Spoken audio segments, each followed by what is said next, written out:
And we're back. Sorry about that, folks. Life got a little busy. Had a whole bunch of stuff come up and just couldn't get an episode out in time. I like how last episode I mentioned I had a schedule finally that I wanted to stick by, and within the very next episode I had already fallen off. But we're back, and hopefully things will go a little bit smoother, at least for a while from here on out. Real quick, just to preface, I have a little bit of a cold. My wife and I have something going around the house, so my voice isn't exactly up to scruff, but it does sound, at least in my head, kind of nice and raspy, so maybe somebody will like that. It's a little lower and gruffer, a little more ASMR-ish. Maybe somebody will like that. One of you perverts out there on the internet. I don't know. Anyway, a little bit of housekeeping before we get into the actual episode. Like I mentioned on my little 1 minute episode on Spotify, I recently went on the Fishbowl podcast, a new podcast, hopefully coming out here very soon, hosted by a guy named Kevin Chu, a real cool dude based in Los Angeles, California. He just basically had me on to just shoot the crap, talk about history stuff, and joke around, and we went over basically what I cover on this podcast, and he asked me just questions about like different parallels between politics back during the American Civil War and politics now in the U.S. And I don't know, it was a lot of fun. We had a lot of fun talking to each other, made a lot of jokes, had some good laughs, and lots of awkward, quiet moments, and more tangents than I could count. I think the whole episode was tangents. I don't think one time we actually kept on topic for more than a minute. Other than that, I'm also currently finishing getting a sort of mock studio set up, so hopefully that'll mean I'll be having guests on pretty soon. I already have several buddies lined up who want to come on and talk history and just hang out. Also looking to interview a couple of very interesting individuals I know who have witnessed major historical events firsthand. So we'll see what comes of that, but keep your eyes and ears peeled out for that. Also, last little bit of housekeeping. Hopefully pretty soon we'll be on Apple Podcasts as well. The show is just going through a review process before they actually publish it on Apple Podcasts, but I'm hoping within the next week or two at the absolute most it'll be on there, and then we'll be everywhere at that point, worldwide, baby. Spotify, YouTube, Apple, and Google Podcasts until they get shut down in a few months for whatever reason. But yeah, let's see what else in news. I think that's pretty much it. Oh yeah, Beyonce released a country song. That's wild. That threw me for a loop. And it's actually good, ? Some people might debate whether it's good or not. And those people might also listen to this podcast. You know who you are. But I argue it's a bop. It's an absolute banger. It's so catchy, and I will stand firm on that hill. I will die on that hill. It is a little vulgar, has a lot of profanity, but it's Beyonce, so what else do you expect? The album cover is basically borderline porn, but whatever. It's awesome. It's really catchy. It's really, really catchy. Anyway, I'm ranting. Enough of that. We're already at like 4 minutes here, and I don't want to keep trying to think of things to say. So let's get to the actual episode.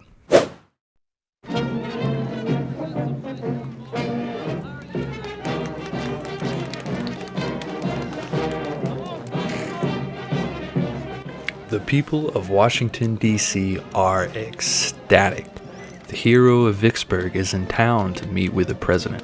Rumor has it that Abraham Lincoln has special news for General Grant. On this trip, the general has in tow his 14-year-old son, Frederick Grant. He probably feels out of place in this setting, the general that is. Ever the soldier, he wears the same clothes he has worn on the trail with his army.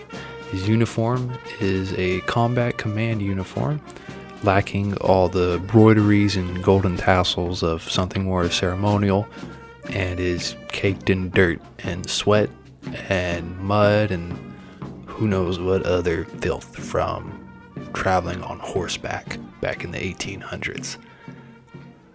This got him some highbrow looks from the aristocratic people around him, and especially the clerk who checked him into his hotel earlier that day, before that clerk found out his true identity and then probably ate a lot of words that he probably regretted a lot.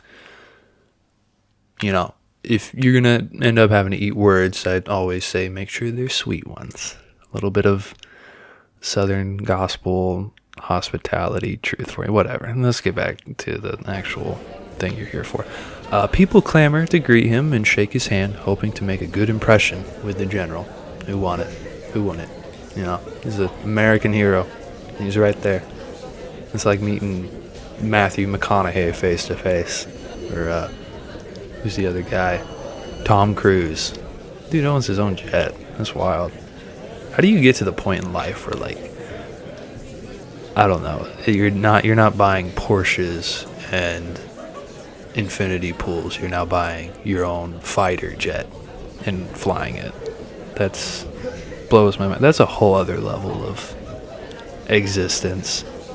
I'm not even gonna say wealth. That's like another way, like another plane of living on this planet. Anyway, don't want to do another tangent. Actually, I do. They're kind of fun. People clamor to greet him, make good impression, yada yada. Frederick, 14-year-old boy, his dad is this American hero. All of a sudden, they're at the White House, of all places, and everybody is excited to meet his dad. I mean, that's got to be wild, being that young, too. You're just like, oh, my dad's like the guy. Everybody knows his name, and I'm his son. Probably soaking in all the attention that Grant's getting, and I can only imagine he's probably getting some too.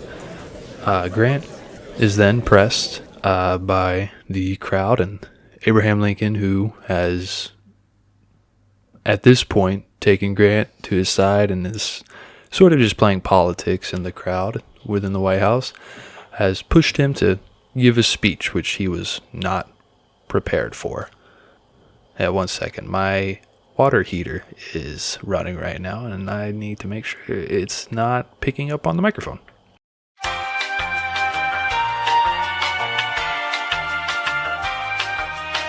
Okay, we're back. Thankfully it wasn't, which means I don't have to go back and redo all of this. Anyway, Grant was giving a speech, but the crowd was so thick, only a few people close to him could actually see him, so he had to stand on furniture in order for everybody to see him inside this parlor of the White House. His hastily put together words were simple, to the point, but were nonetheless met with much affirmation and applause and affection from all the onlookers, and I'm sure probably some of the ladies, even though he was a married man, and they were also probably married women. But, that's besides the point. Anyways, afterwards, Lincoln and Grant are led into a private room where they can speak in peace and quiet. This is where Lincoln gets down to business. The reason why Grant was ordered to come all the way from Mississippi to Washington, D.C. Grant has been promoted to Lieutenant General of the United States Army, a rank that has not been reinstated since George Washington of the Continental Army in the Revolutionary War. That's a pretty big deal. You have to understand, that's huge. Anyway, Lincoln, who has probably, if I can only put myself in his shoes for a moment here, grown wary of generals who have overpromised and underdelivered. He believes, though, he has found his general to end the war. Grant doesn't do this. I mean, he ends war, but he doesn't overpromise and underdeliver. I'll just go ahead and throw that little spoiler out there. He is realistic, yet confident in his army's strength and capabilities. Lincoln tells Grant he does not wish to meddle in Grant's strategizing or commanding, and wishes that Grant only delivers and fights like he always has. Grant proceeds then to lay out his overall strategy for the upcoming spring to his commander-in-chief. Basically, to just kind of summarize this, he planned to have all the Union armies in all theaters of the war move in a conjoined effort to stretch the Confederate army as thin as possible. So far, for the past few years, they had been operating basically independent of each other, which resulted in, say, one army moving and fighting while others stood totally still. This in turn allowed the Confederates to move support more freely to where it was needed, and without having to worry much about what the other Union armies were doing. Grant wanted to change this and lay an all-out assault on several different fronts. About 5 to be exact. He would send General Nathaniel Banks, who was in Alabama, to attack Mobile, while General Sherman in the Deep South would march east towards Atlanta, Georgia, destroying any opposition in his path. Sherman would be the most successful of the armies in this campaign to come, apart from Grant in the Potomac. Marching south on either flank of the Potomac into Virginia, Grant would send Franz Sigel, who commanded a large cavalry force on the west flank, to raid his way through the Shenandoah Valley, which was the last great breadbasket of the South, since, remember, Vicksburg has been taken and the Mississippi is in total Union control and has cut the Confederacy in half. So, the eastern Confederate states are no longer receiving supplies from the western ones, like Texas and Arkansas and all that. At the same time, General Benjamin Butler, who is currently stuck on the Virginia Peninsula behind a bottleneck defended by just a few thousand Confederate troops, would make a move on Petersburg, a large railroad hub south of Richmond, the capital of the Confederate States. And this place, Petersburg, will come into play later on. We'll be covering a pretty big thing that happens there. All the while, Grant and the Potomac would cross the Rapidan River into Rapidan River. Wow, that's a weird word to say out loud. Anyway, they'd cross the Rapidan River into Virginia. Their mission was Lee and the Army of Northern Virginia. Not so much. Excuse me, I got so much saliva in my mouth right now. This is gross. Probably TMI. Their mission was Lee and the Army of Northern Virginia. Not so much a place or a city, but the actual fighting force itself. Lee was, at this point, considered by many, quote-unquote, the Confederacy. Like, people saw him and his army as, like, not so much Richmond and the actual land, but him and his army as, like, they're sort of upholding our cause, I guess, is a good way to put it. So if they can take those guys out, they can deal basically a crushing blow, along with the fall of Atlanta with Sherman and Mobile, Alabama, and the Shenandoah Valley. They could take it out. They could, deal so much damage, the southern states would just, throw in the towel. It'd be it for them.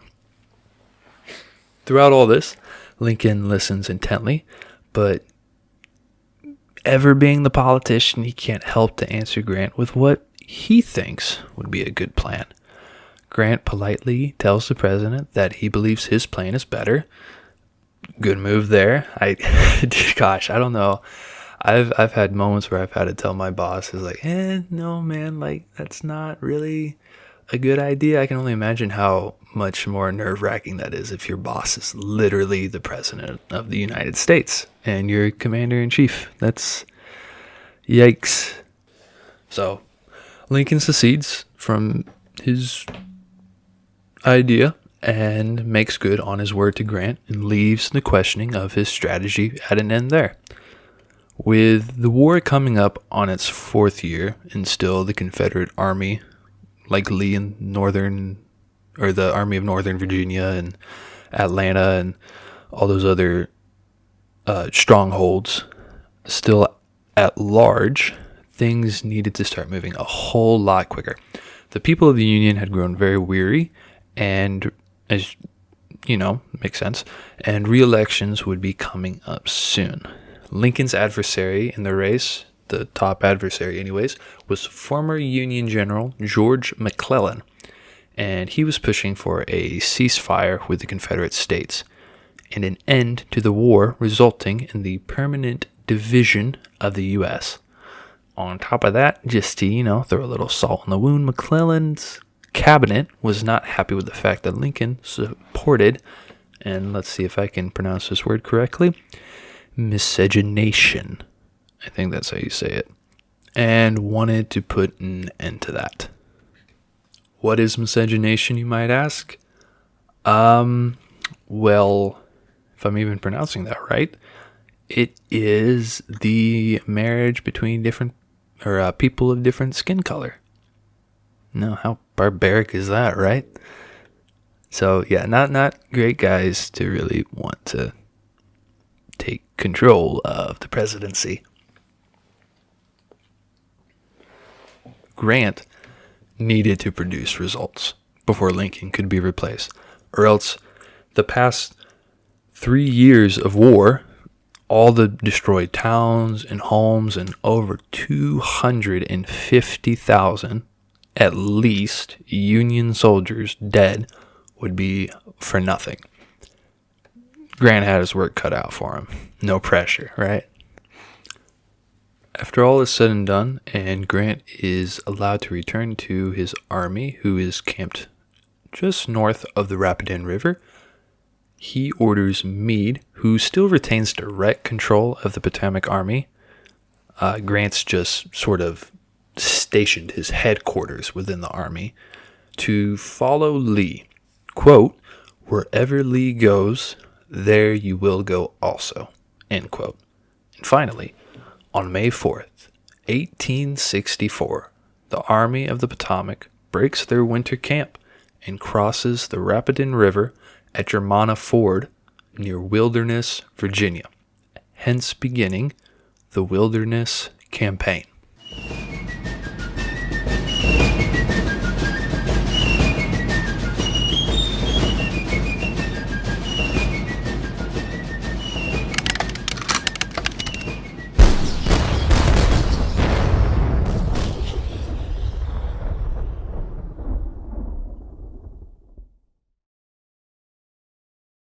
Now, the Wilderness Campaign of 1864 is the first time where Grant and Lee face off against each other directly and host some of the bloodiest battles of the war. I'll be honest, it gets a little bit brutal.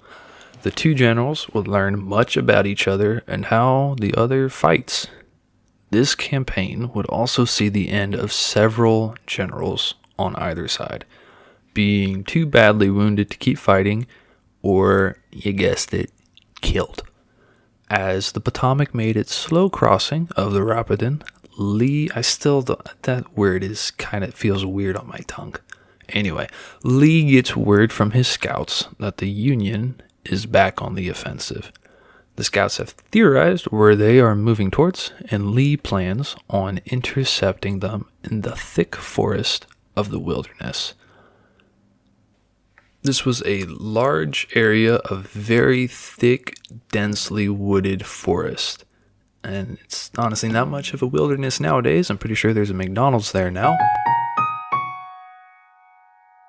This would force the massive 115,000 man force of the Potomac to fight on terms more equal to Lee's roughly 66,000. Not to mention it would render cavalry obsolete in any engagement, and Lee's men were sporting for a fight. They wanted revenge for Gettysburg. They were angry about their tough loss last year, and they wanted to try to get the upper hand again and get back into the swing of things, try to get back on the offensive. So they were ready to go. I'm sure Lee was curious about this new lieutenant general. Quite the honor to be given such a rank. He personally didn't know him, but his right-hand man, General Longstreet, was friends with Grant back during their time in West Point. Remember that? I mentioned that last episode. Perhaps Longstreet could offer some input on how Grant might go about things. However, that would have to wait. Lee had sent Longstreet to Gordonsville, roughly 30 miles away. Lee sent word to him quickly, though. He knew they would need him and his corps of Texans and Arkansas men if they were going to stand a chance against Grant and his massive army. Meanwhile, back at the Potomac, Grant studied the maps, and he saw a thick, dense mass of forest they would soon be crossing, and immediately realized its potential as a staging ground for an ambush. That would be in favor of the enemy. Obviously, that's how ambushes work. Anyways, he wanted to push through it as quickly as possible, hoping to avoid a fight and force Lee to meet him on more open ground where Grant could put his numbers and cavalry to better use. He sent General Warren and General Hancock on ahead to attempt to break through the forest before they could be blocked. That would not happen, however. Lee had been just quick enough in sending his generals Ewell and Hill to intercept the Potomac. The following day, on May 5th, Ewell had arrived and had placed his infantry of the 2nd and 3rd Corps on the Orange Turnpike Road.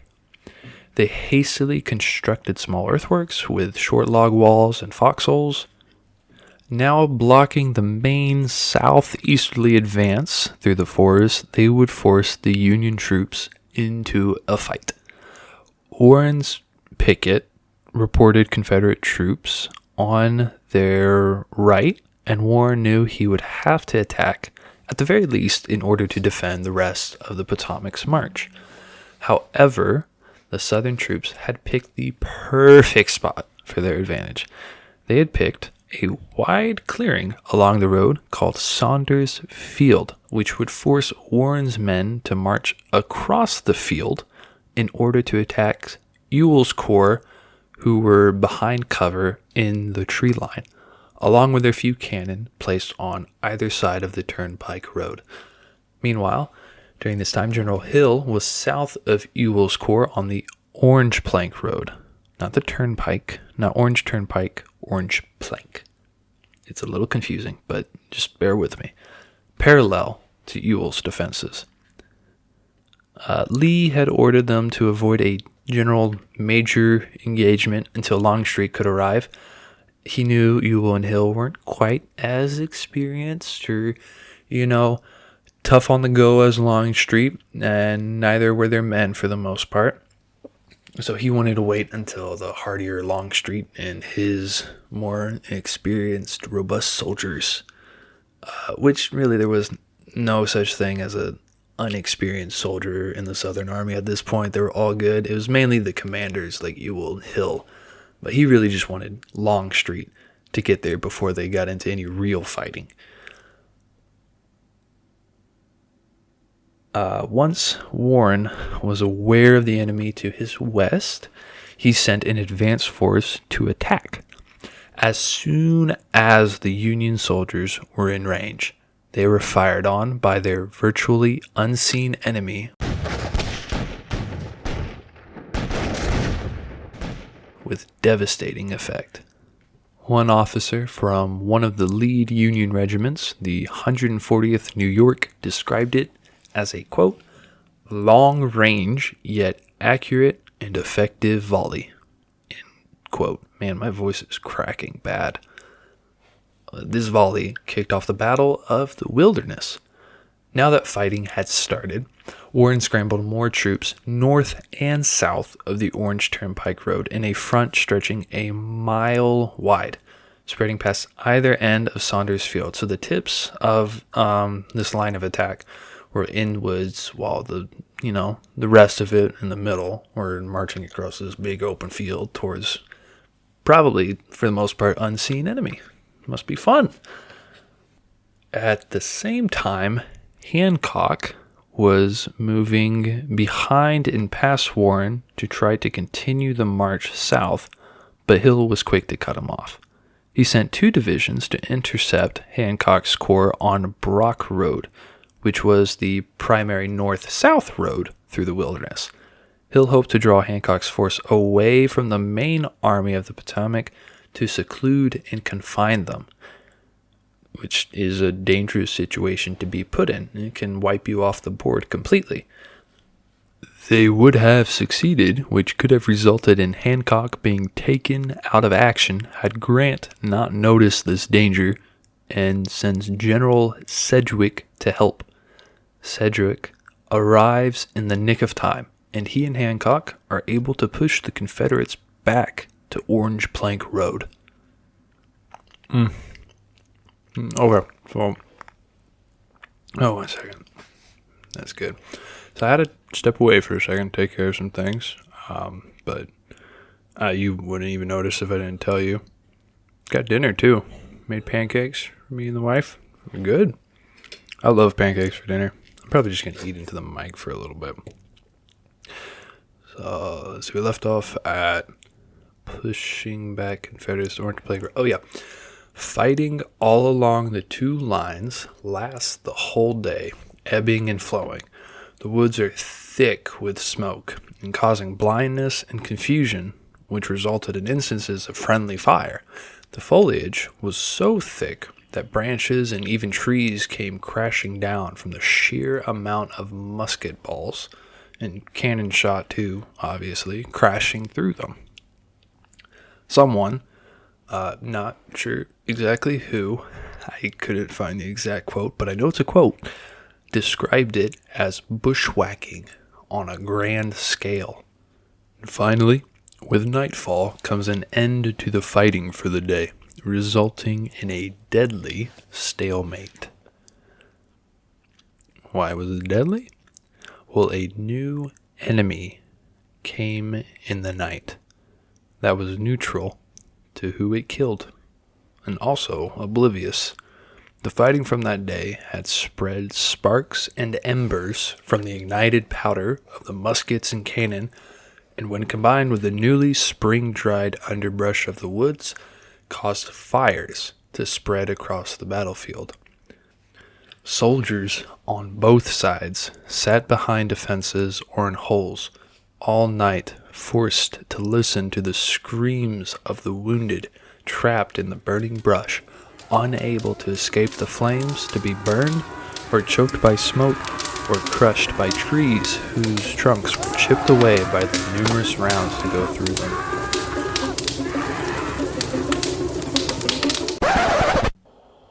That got really dark fast, huh? Boy, that escalated quickly. I mean, that really got out of hand fast. On top of this, though, General Hill was about to make a costly mistake, since he believed Longstreet to be arriving before the next morning. He did not replace his frontline troops with fresh units. He expected them to be replaced by Texans that night. This did not happen, though, and it was about to bite Hill right in the rear. At 5 a.m. the next day, May 7th, 1864, Hancock attacks Hill's position with over 23,000 men. They make quick work of the exhausted Confederate infantry, and Hill's artillery is all that's left to fend off the Union assault, all on their own. Just some artillery, a few cannons, maybe a little bit of scattered infantry, having to hold that whole road in clearing. They're hard-pressed to hold the line. If they fall, Hancock, could rout them and put Hill and Ewell in a pincher and choke them off from the rest of the Virginia army. Kind of like what... Man, my voice is fading fast.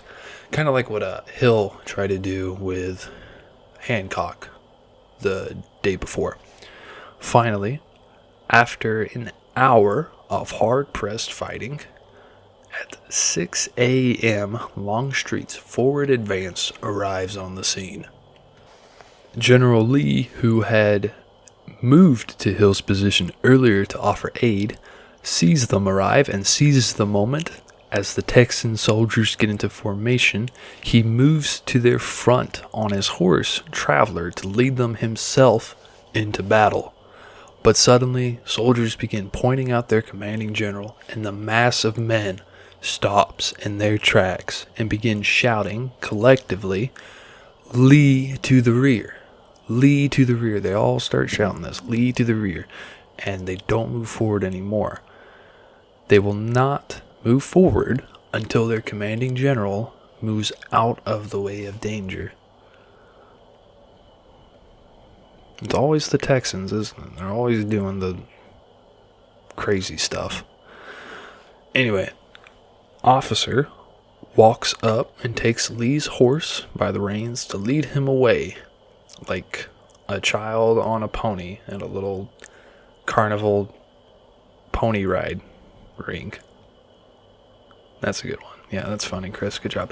Anyway, leads him away and tells his commander to not worry and leave the job to them. They'll get it done. They always do. Look at Texas now. They got a bunch of storage containers stacked up around the Rio Grande. And they're having standoffs with Border Patrol. That's cool. Texas is awesome. Remember the Alamo. Alright, as Longstreet's troops push the surprised enemy back, Longstreet himself arrives on the scene with the rest of his force and realizes his opportunity to sweep the enemy away. He decides to lead an assault along a railroad cut south of Hancock's line and flank them from behind. There was just one little problem, a couple little problems actually. First off, the uniforms of Longstreet's First Corps that he was leading were made out of dark English wool, which looked blue from a distance. And remember how I mentioned earlier that all the smoke and haze and stuff from fighting in the thick woods caused instances of friendly fire? Well, you put 2 and 2 together. It doesn't take a genius, but for those of you who are a little bit stupido, let me explain it to you. Not good. As he pushed with his flanking force, he ended up going too far, and Confederate troops pushing Hancock's lines back likely saw Longstreet and his men, assuming they were Yankees, fired on them. And Longstreet was struck.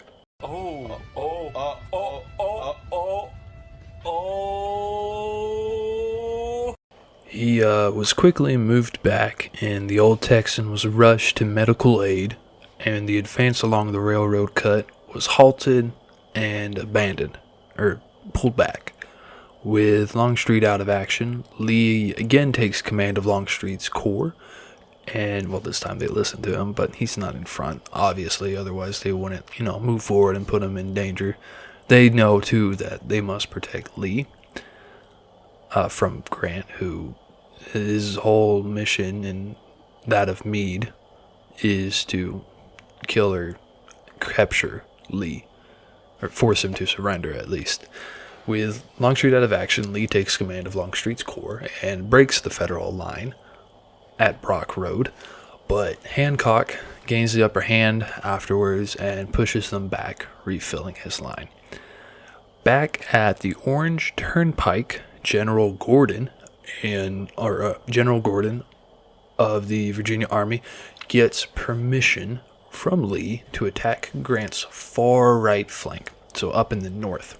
He attacks near sunset, and it devastated Grant's line. Grant was not expecting that move. However, because he attacked near sunset, it gets dark before he is able to take full advantage of that onslaught. They're forced to call off the attack and withdraw for the night. Later that night, Grant gets the casualty report. He's lost over 18,000 men. 18,000. in just under 48 hours. Compared to the Southerners' only 11,000, that's even more devastating. It's reported that he even cried to himself in his tent that night over the amount of dead. Cringe! That night, as they gather around their fires, take off their boots, tend to their wounds, eat their bacon and beans and hardtack or whatever other stuff they had to eat, corn, maybe. The men of the Potomac Army contemplated what the next day would come. They've been through similar things before with the likes of General Hooker, and if history were to repeat itself, they knew what was coming. You cross the river, go into Virginia, pick a fight, get whooped like they did in those woods, and then retreat back across the river. Well, Grant, he had another idea. Instead, he figured staying wasn't worth it. Their casualties were too high. Lee had too much of an advantage in the wilderness. It was on the defensive. It was thick forest. It was ground, by the way, which the Southerners were familiar with. They had fought on these grounds years prior at the Battle of Chancellorsville, the one that was really big for the Southerners because they won big time, and it's what allowed them to push into Pennsylvania and Gettysburg. Well, I guess that wasn't years prior. It was like a year before, but you get what I mean. So what Grant decides to do is leave, not retreat, but instead pull his troops back from the fight and continue to march south towards Richmond. If he moves on Richmond, then that'll force Lee to come out and face him. Lee can't just leave the capital of the Confederate States up for Grant to just grab. He has to defend it. So if Grant can lure Lee towards Richmond, then he could lure him out into the open where it's easier to fight him on his own terms. The next morning, Lee, expecting another day of combat, was instead met with reports that the Northerners were leaving and headed south instead of back across the river. Lee didn't have to think long to guess their move and decided to intercept them 14 miles south at Spotsylvania Courthouse, and he wanted to get there first. Alrighty, thank you if you made it to the end of the episode. Sorry if my voice was a little annoying. It is fading fast. I have no idea what is going on, but I feel like I'm speaking with half a lung full of air right now. Sorry for the wait as well. I'm going to try to get a little bit better at that. But also, once again, I just want to remind you that I'm going to hopefully be having guests on here soon. Maybe some of those guests I have, or potential guests I have spoken to, or maybe listening to this, you know who you are.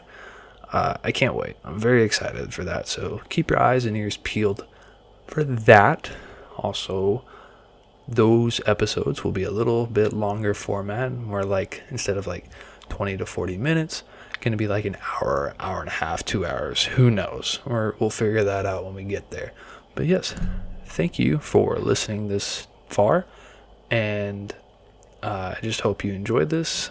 Try to make this a little bit of a longer one to make up for missing last week. Thank you for supporting me, all 6 of you who I already know personally, but it still means a lot, so thank you guys. Yeah, that's it for this week. I'm gonna try to be on time. I'm going to do my absolute darndest to be on time next time. But yeah, thank you very much. Remember to like and share and subscribe, I guess. Remember, it's on YouTube, Spotify, Google Podcasts while it lasts, and hopefully Apple Podcasts here soon. Thanks, and have a good one.